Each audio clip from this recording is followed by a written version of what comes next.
Baby मेरी बात सुनने जानता, कुछ भी हो जा तू खेत में नहीं चली जाएगी। मैंने बोल दिया ना, बस नहीं जाना तो नहीं जाना। तेरे समझ में नहीं आता क्या एक बार? अरे ओ भूमि, हाँ क्या हो गया? माँ मेरी बेबी ना खेत में जानता नाटू हूँ। क्यों भाई, क्यों को नहीं जाओगी? ये खेत में भी ना जाओ बाबा। चाचा काली हो जाएगी तो। अरे तेरी का, अरे तो के बिजली पड़ जाएगी, काली हो जाएगी। शंकर भगवान भी तो काले थे, कृष्ण भगवान भी काले थे।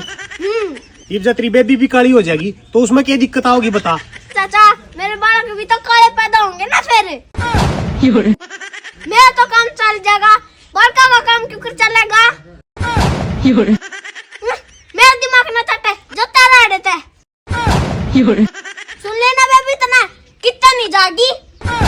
भाई रे 1.5 फुट का सारा है, इब ना अपने फ्यूचर की चिंता हो रही है। आ माड़ा ओड बड़े हो लिए, मारा कोई बिद्दा नहीं।